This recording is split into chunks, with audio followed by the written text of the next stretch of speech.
Have you ever stopped to ponder the cost of war, not in numbers but in human lives and suffering? The Israel-Hamas war paints a stark picture of this cost.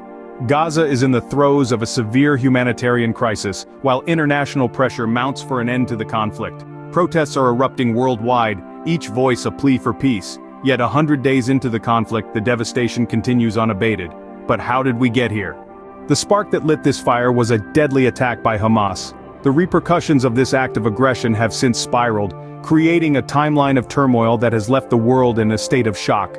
The initial attack triggered a swift and severe response from Israel, leading to an escalation of violence that continues to impact the lives of civilians on both sides of the conflict.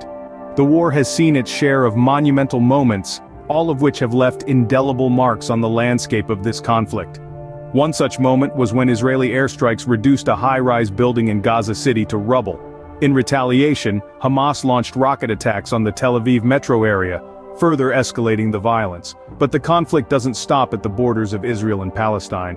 This war's ripples have reached far beyond, altering the geopolitical landscape. The US and Britain, in response to attacks on commercial ships, launched airstrikes against Houthi rebels in Yemen. The International Criminal Court has taken note of the situation and has begun investigations into possible war crimes. The court's involvement has added a new layer of complexity to the war, raising questions about accountability and the potential repercussions for those found guilty. The human cost of this conflict is staggering. Homes have been destroyed, families torn apart, and lives lost. The voices of the innocent cry out from the heart of the chaos, their pleas for peace often drowned in the cacophony of war. In the midst of the destruction, the voices of the innocent cry out, often drowned amidst the cacophony of war.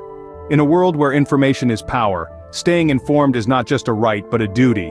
The Israel-Hamas conflict, now 100 days and counting, echoes a call for your attention. It's a plea to understand the human cost of such a war, the call for empathy, the cry for action. By staying informed and involved, you become a part of the solution. The world needs more voices for peace. Will you lend yours?